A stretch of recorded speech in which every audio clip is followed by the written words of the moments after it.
The tequila burned going down, but Maya barely felt it. Her friends were laughing, the bar was too loud, and someone had just pointed to the man in the corner booth. The dare hung in the air like smoke. Kiss him. Just walk over there and kiss the stranger who sat alone in a sea of noise, untouched by the chaos around him. Maya's roommate, Jess, was grinning like this was the best idea she'd ever had. You said you wanted to be spontaneous. You said you were tired of being boring. I said I wanted to travel more, Maya corrected, but her voice was lost in the pulse of the music. 10 seconds or you buy drinks all night, Jess said, holding up her phone like she was timing an Olympic event. Maya looked at the man again. He was beautiful in a way that didn't belong in a college bar in Seattle. Dark hair swept back, sharp jawline, a black suit that looked like it cost more than her car. He wasn't scrolling through his phone or scanning the room. He was simply still, a glass of whiskey in front of him, untouched. There was something about the way he held himself, controlled, separate. She told herself it was just a dare, just a stupid, harmless dare. Maya stood before she could think about it too much, her heart hammering as she crossed the sticky floor. Her friends were howling behind her, but the sound faded as she got closer. The air around his booth felt different, colder, heavier. He didn't look up as she approached. "Hi," she said, and her voice came out smaller than she intended. His eyes lifted slowly. They were dark, nearly black in the dim light, and they pinned her in place. He didn't smile, didn't move, just watched her with the kind of attention that made her skin prickle. "I'm sorry," Maya said quickly. "This is stupid. My friends dared me to." She didn't finish the sentence. She leaned down and kissed him. It was supposed to be quick, a peck, something she could laugh about later. But the moment her lips touched his, everything stopped. He didn't pull away, didn't flinch. His mouth was warm and still beneath hers, and for a heartbeat, she thought maybe he wasn't going to react at all. Then his hand came up, slow and deliberate, and his fingers brushed the side of her neck. Not grabbing, just there. A touch so light it felt like a question. Maya pulled back. Her breath caught somewhere between her lungs and her throat. He was looking at her now, really looking, and there was something in his expression she couldn't name. Not anger, not amusement, something darker, something patient. "Go back to your friends," he said quietly. His voice was low, accented, and it slid over her like silk and steel. Maya nodded, backing away on unsteady legs. She turned and practically ran back to the table, where Jess and the others were screaming and laughing and shoving her shoulders like she'd just won a contest. But Maya couldn't laugh. She glanced back once, just once, and he was still watching her. His expression hadn't changed.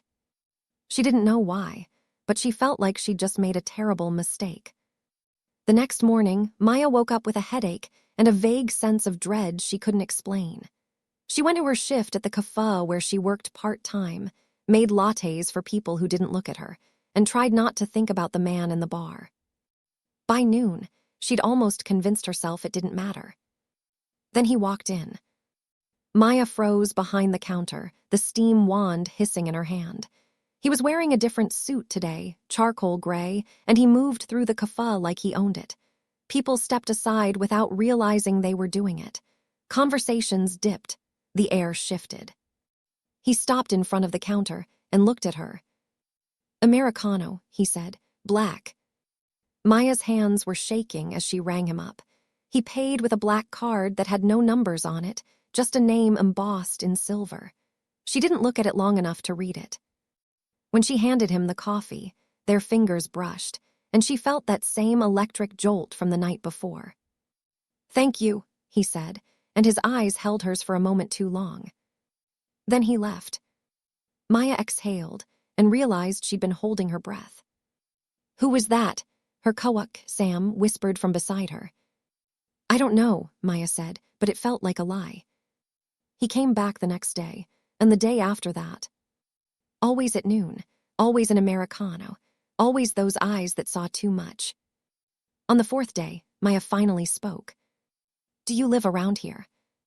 He glanced up from his phone, and she saw the faintest flicker of something, surprise, maybe, cross his face.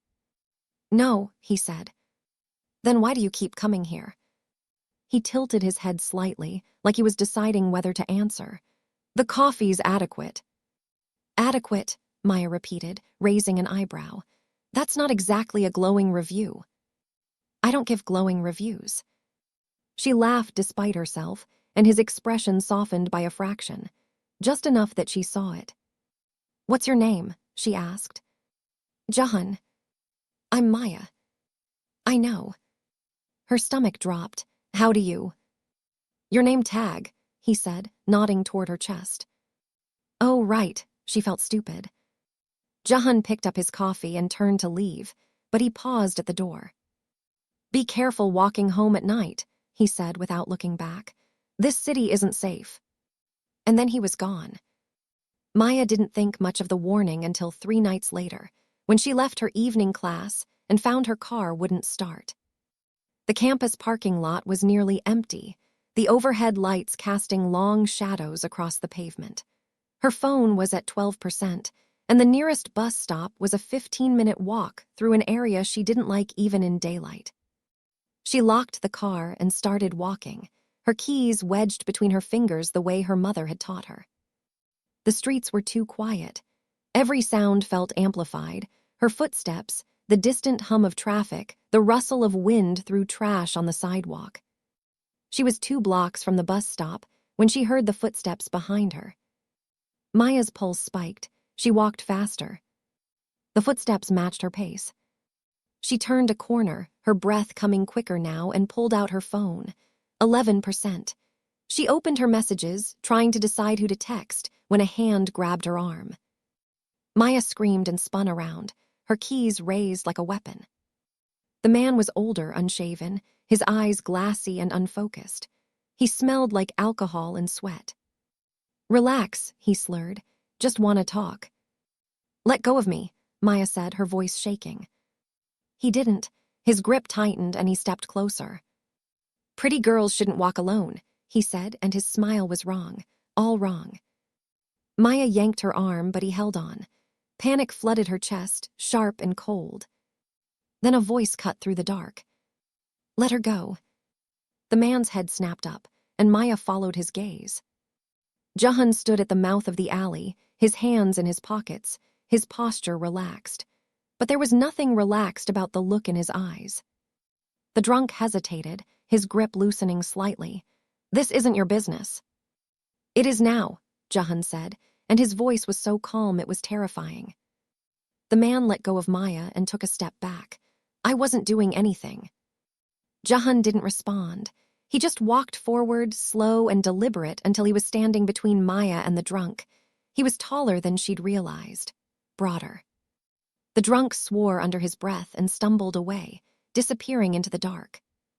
Maya's knees felt weak. She leaned against the wall, her breath coming in short gasps. Jihoon turned to her, his expression unreadable. Are you hurt? She shook her head. Your car broke down. How did you? I saw you walking. I followed. You followed me. Yes. Maya didn't know whether to be grateful or terrified. That's kind of creepy. Would you prefer I hadn't? She opened her mouth to argue, then closed it. No, thank you. Jihoon nodded once. I'll drive you home. You don't have to. I wasn't asking. His car was a black sedan with leather seats that smelled like cedar and rain. Maya sat in the passenger seat, her hands folded tightly in her lap, and watched the city blur past the window. How did you know where I was? She asked after a long silence. I didn't. I saw you leave the cafe earlier. Your car looked old. I thought you might have trouble. So you just waited around? Yes. Maya turned to look at him. His profile was sharp in the passing streetlights, his jaw set, his eyes on the road. That's really weird. I'm aware. Why would you do that? He didn't answer right away. When he finally spoke, his voice was quieter. Because you kissed me in a bar full of people who would have hurt you if I hadn't been who I am. Maya's stomach twisted. What does that mean? Jihoon glanced at her, and for the first time, she saw something other than calm in his eyes. Something that looked almost like regret. It means you should stay away from me, he said. Then why did you follow me tonight? Because I'm selfish. The answer hung in the air between them, heavy and unspoken. When they reached her apartment building, Jihoon parked but didn't turn off the engine. Thank you, Maya said quietly. Lock your door. Don't open it for anyone. Jihoon. Good night, Maya. She got out of the car and watched him drive away, the taillights disappearing into the dark. She didn't sleep that night. Maya didn't see Jihoon for 3 days after that. He didn't come to the cafe, and she told herself it was for the best. He was strange, intense, possibly dangerous. But she couldn't stop thinking about him. On the 4th day, Sam cornered her during their break. Okay, Spill, who is that guy? What guy? Maya asked, even though she knew. The one who looks like he stepped out of a Korean drama and could kill someone with a look. I don't know what you're talking about. Sam gave her a flat look. Maya, he's been coming here every day for a week, and then suddenly he stops right after you leave together. We didn't leave together, he just gave me a ride. And does this mystery man have a name? Jihoon. Jihoon, Sam repeated, testing the name. He seems intense. He is. Is he dangerous? Maya hesitated. I don't know. But that was a lie. She did know. She just didn't want to admit it. That night, Maya was closing the cafe alone when the door chimed. She looked up, expecting a last-minute customer, and her blood went cold. 3 men stood in the doorway. They were young, maybe mid-20s, and they moved with the kind of confidence that came from knowing no one would stop them. We're closed, Maya said, keeping her voice steady. The first man smiled. He had a scar running through his eyebrow and eyes that glittered with something cruel. We're not here for coffee. Maya's hand moved toward the phone under the counter, but the second man was faster. He vaulted over the counter and grabbed her wrist, slamming her hand down on the wood. Pain shot up her arm. She gasped. Where is he? The scarred man asked, walking slowly toward her. I don't know what you're talking about, Maya said, her heart pounding so hard she thought it might burst. Jihoon, the man said, leaning close enough that she could smell cigarettes on his breath. You've been spending time with him. That makes you useful.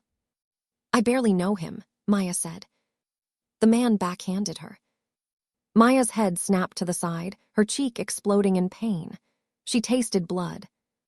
Let's try again, the man said. Where does he go? Who does he meet? I don't know, Maya whispered, tears stinging her eyes. The scarred man sighed and pulled a knife from his jacket. The blade caught the light, sharp and silver. I really didn't want to do this, he said, almost apologetic. But you're going to tell me what I need to know, or... The door chimed again. Everyone froze. Jihoon stood in the doorway, his hands in his pockets, his expression calm. But there was something in his eyes that made the air feel thin. Let her go, he said quietly. The scarred man laughed. You've got a lot of nerve showing up here. I said let her go. The man holding Maya's wrist tightened his grip, and she whimpered. Jihoon's jaw tightened. It was the only outward sign of emotion. You have 3 seconds, he said. Or what? The scarred man sneered.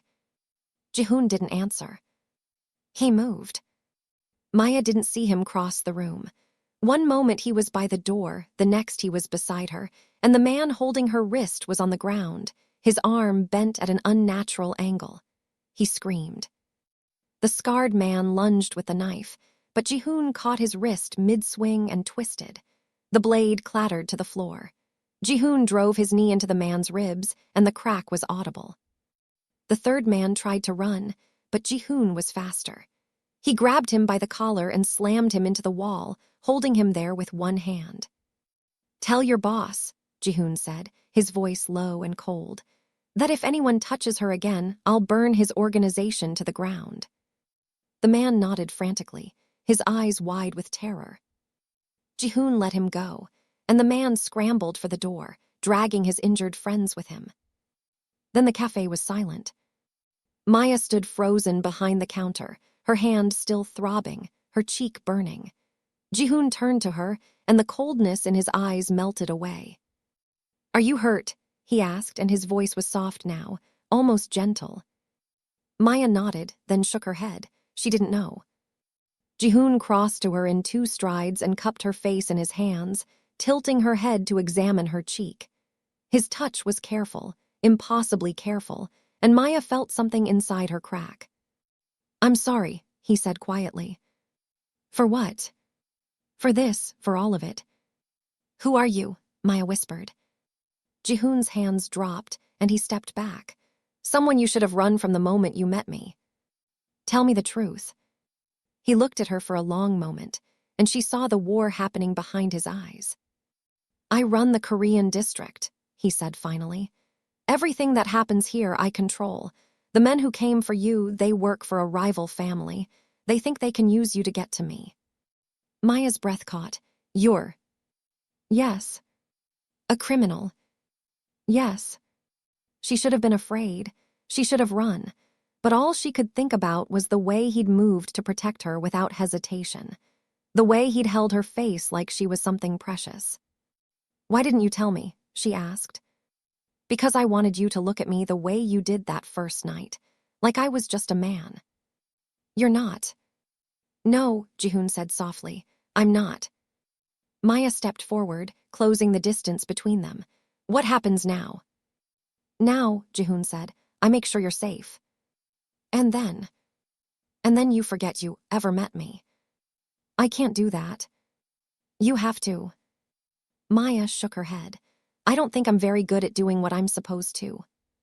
Jihoon's expression shifted, something almost like pain crossing his face. "You don't understand what you're saying." "Then explain it to me." "If you stay close to me, you become a target.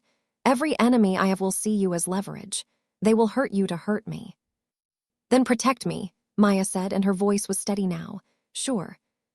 Jihoon stared at her, and for the first time since she'd met him, he looked uncertain. "You don't know what you're asking," he said. "Maybe not, but I know I'm safer with you than without you." The truth of it settled between them like a stone dropping into still water. Jihoon exhaled slowly, and when he looked at her again, something in him had shifted, resolved. "All right," he said, "but if I do this, you follow my rules. You don't go anywhere alone. You don't talk to anyone I haven't approved. You trust me completely." "I can do that. Even when you don't understand." "Even then." Jihoon reached out and brushed his thumb across her uninjured cheek, so gently she barely felt it. "You have no idea what you've just agreed to," he said. "Maybe not," Maya said, "but I think I'm exactly where I'm supposed to be." Jihoon moved her out of her apartment that night. Maya packed a single bag while 2 men in dark suits waited by the door. They didn't speak, didn't look at her, just stood like statues while she threw clothes and toiletries into a duffel. "Where are we going?" she asked Jihoon as they walked to the car. "Somewhere safe." The somewhere safe turned out to be a penthouse in the financial district with floor-to-ceiling windows overlooking the city. It was beautiful in a cold, impersonal way. Marble floors, sleek furniture, no photographs or personal touches. "This is yours?" Maya asked. "One of them." She set her bag down and turned to face him. "How many people have you killed?" The question came out before she could stop it, sharp and blunt. Jihoon didn't flinch. "Do you really want to know?" "Yes." "Enough that the number doesn't matter anymore." Maya absorbed this, waiting for fear to come. It didn't. "Why are you telling me?" she asked. "Because if you're going to stay, you need to understand who I am, what I am." "I understand." "Do you?" Jihoon stepped closer, and his voice dropped. "I'm not a good man, Maya. I don't regret the things I've done. I don't lose sleep over the people I've hurt, and if anyone threatens you, I won't hesitate to add to that list." Maya met his eyes. "Good." Something flickered across Jihoon's face. Surprise, maybe, or something darker. "You should be afraid of me," he said quietly. "I'm not." "Why not?" Maya thought about it, searching for the right words. "Because when you look at me, you see me, not what you can take from me, not what I can give you, just me." Jihoon was silent for a long moment. Then he reached out and tucked a strand of hair behind her ear, his fingers lingering against her temple. "You're dangerous," he said softly. "So are you." His mouth quirked, almost a smile. "Get some rest. Tomorrow we deal with the people who hurt you." Maya woke to sunlight streaming through unfamiliar windows and the smell of coffee. She found Jihoon in the kitchen, dressed in a black suit, his hair still damp from the shower. "Did you sleep?" she asked. "Some." He poured her a cup of coffee and slid it across the marble counter. Maya wrapped her hands around the mug, grateful for the warmth. "What happens today?" she asked.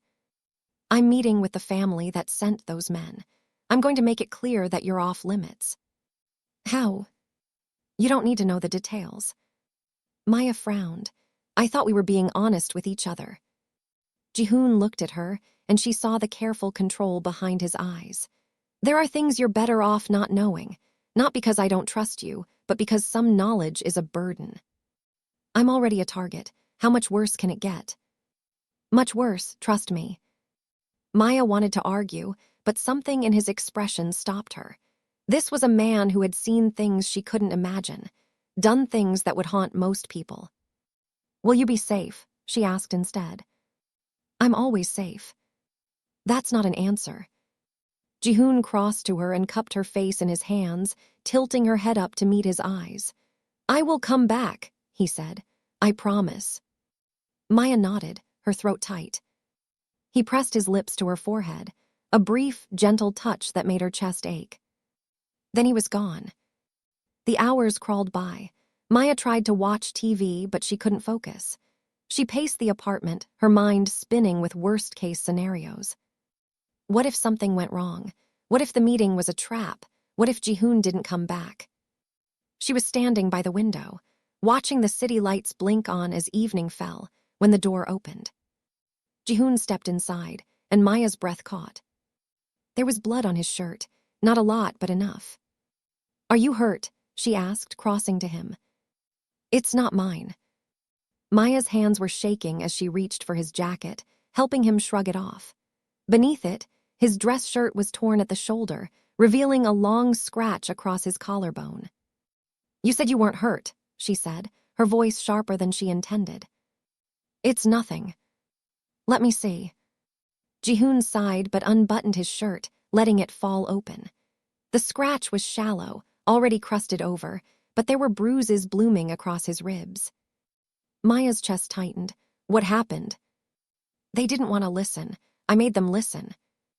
"Did you?" "No, but I made it clear what would happen if they came near you again." Maya fetched the first aid kit from the bathroom and cleaned the scratch in silence. Jihoon watched her, his expression unreadable. "You're angry," he said.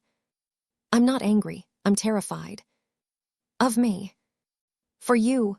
Maya pressed a bandage over the scratch, her hands steadier now. "You act like you're invincible, but you're not. You're just a man." "I'm not just anything," Jihoon said quietly. "I'm a man who has spent his entire life making sure no one can hurt me. Until you." Maya looked up, her breath catching. "You make me vulnerable," Jihoon continued, his voice low. "Every time I think about you in danger, I stop thinking clearly. That's dangerous in my world." "Then maybe you need someone who makes you think about something other than survival," Maya said. Jihoon's hand came up, his fingers tangling in her hair. "You're going to destroy me." "Or save you." "Same thing." He kissed her then, and it wasn't gentle. It was desperate and claiming and filled with all the things he couldn't say. Maya kissed him back just as fiercely, her hands sliding up his chest, feeling the heat of his skin through the thin fabric of his undershirt. When they finally pulled apart, both breathing hard, Jihoon rested his forehead against hers. "I don't deserve you," he said. "You don't get to decide that." "Maya." "I'm not leaving. I'm not running. So you can either accept that and let me in, or you can keep pretending you're alone." Jihoon closed his eyes, and Maya saw the war happening inside him. The part that wanted to protect her by pushing her away, and the part that needed her too much to let go. "All right," he said finally, "but you stay close, always." "I can do that." He kissed her again, softer this time like a promise. The weeks that followed settled into a strange rhythm. Maya still worked at the cafe, but now she arrived and left with a driver who parked outside and watched the entrance like a hawk. Jihoon was often gone during the day, handling business she didn't ask about, but he came back every night. They didn't talk about the future. They existed in a fragile present where danger lurked at the edges but never quite touched them. Until the night Maya's phone rang at 3 a.m. She answered without thinking, her voice thick with sleep. "Hello."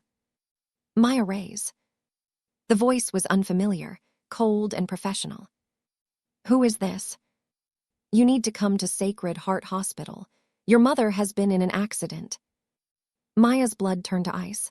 "What is she?" "She's stable, but you should come now." The line went dead. Maya sat up, her heart hammering. Her mother lived 2 hours away, in the small town where Maya had grown up. They talked every week, but Maya hadn't been home in months. She reached for Jihoon, but his side of the bed was empty. She found him in the kitchen, working on his laptop, a cup of coffee growing cold beside him. "I need to go to the hospital," Maya said, her voice shaking.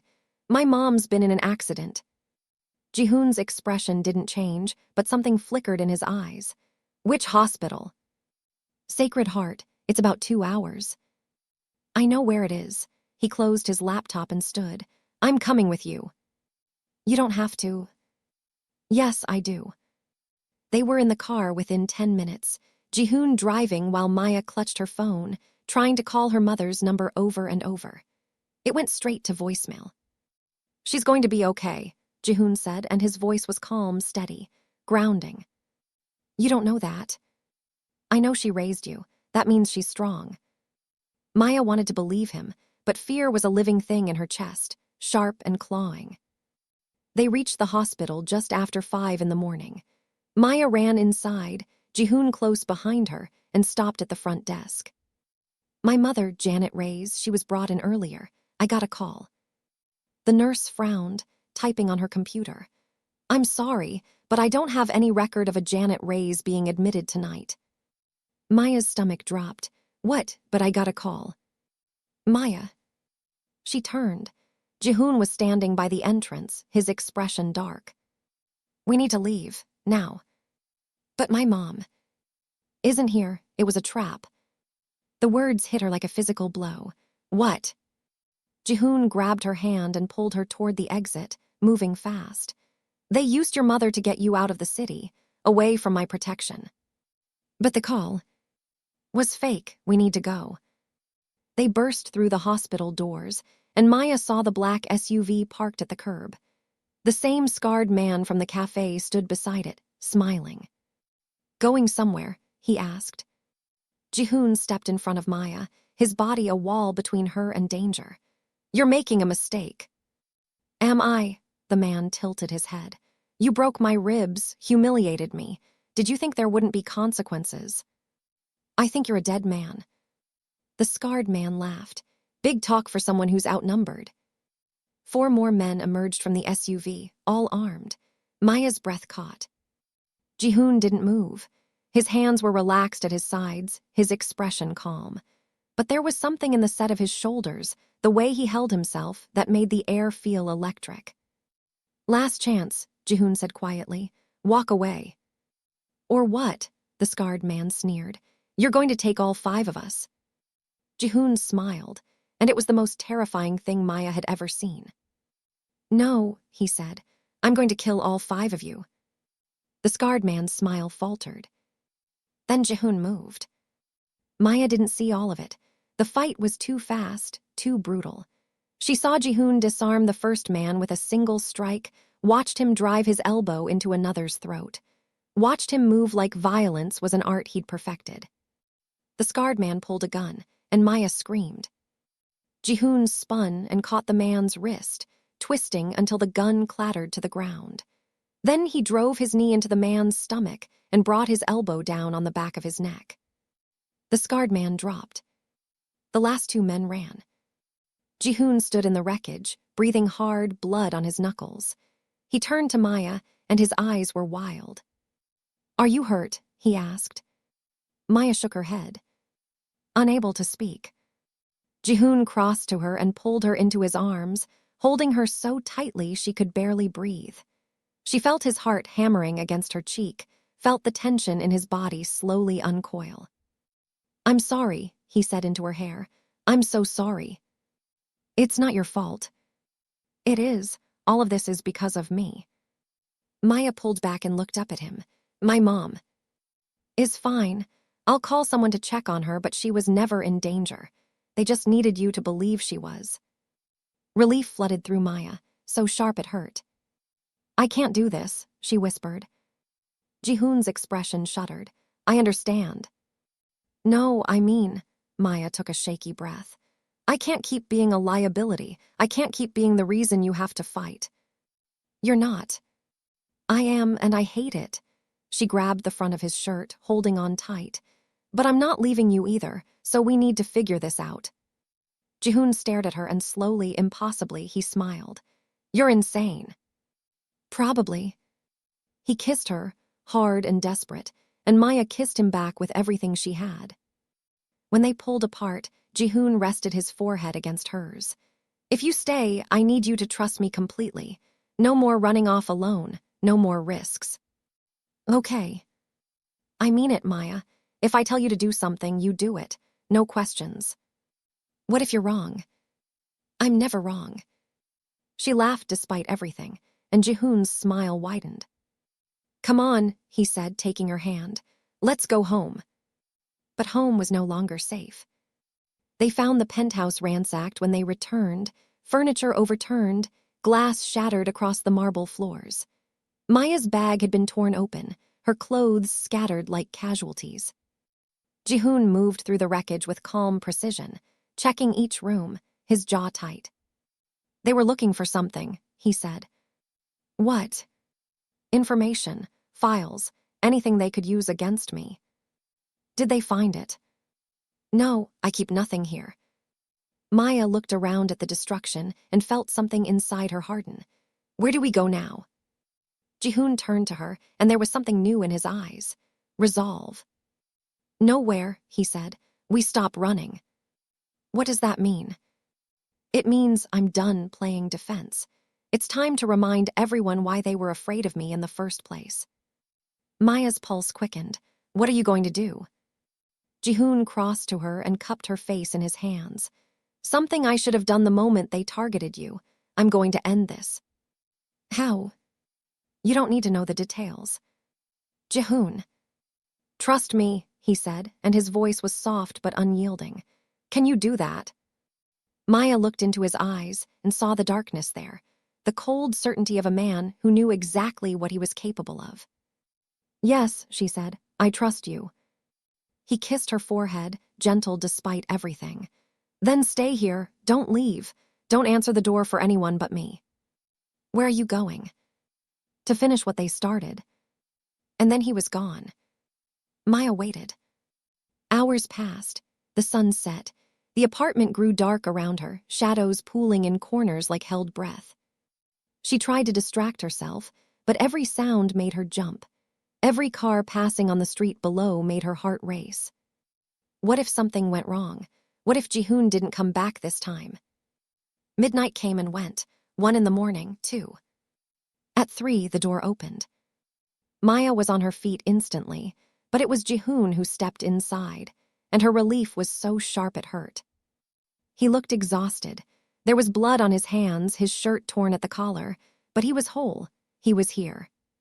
"Is it over?" Maya asked. Jihoon nodded slowly. "It's over." "What did you do?" "What needed to be done?" Maya crossed to him and took his hands, examining them carefully. "Are you hurt?" "No." "Jihoon." "I killed him," Jihoon said quietly. "The man who ordered the attack on you, his second in command, anyone who would have come for you after they were gone." Maya's breath caught. She should have been horrified, should have pulled away. But all she felt was safe. "I'm not sorry," Jihoon continued, his eyes searching hers. "I would do it again, I would do worse." "I know." "And that doesn't scare you?" "No." Jihoon pulled her close, burying his face in her hair. You should run from me. I won't. Maya. I won't, she repeated more firmly. You can keep telling me I should be afraid, that I should leave, but I'm not going anywhere, so you might as well accept it. Jihoon was silent for a long moment. Then he pulled back and looked at her, and there was something raw in his expression, something vulnerable. I don't know how to do this, he admitted. How to be with someone, how to let someone in. Then we'll figure it out together. It won't be easy. I don't need easy, I just need you. Jihoon closed his eyes, and when he opened them again, they were bright with something that looked almost like hope. Okay, he said, okay. He kissed her, slow and deep, and Maya felt something shift between them. A wall coming down, a door opening. When they pulled apart, Jihoon rested his forehead against hers. I love you, he said quietly. I don't know when it happened, but I do.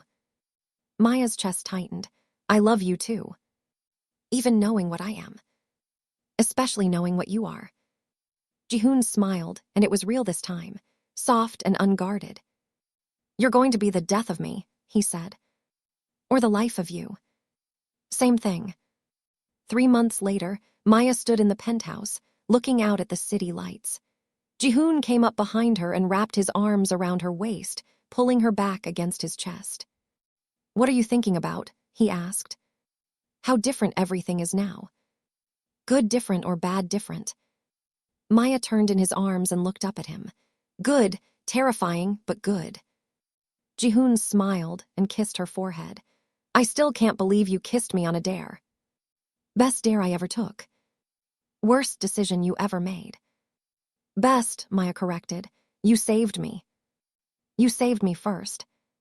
Maya didn't argue. Maybe they were both right. The city sprawled below them, dangerous and beautiful and alive. Somewhere out there, threats still lurked. Rivals who would test Jihoon's power. Enemies who might come for them both. But here, in this moment, wrapped in his arms, Maya felt something she hadn't felt in years. Safe.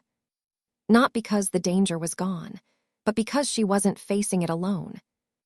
Jihoon's phone buzzed, and he glanced at it with a frown. Work, Maya asked.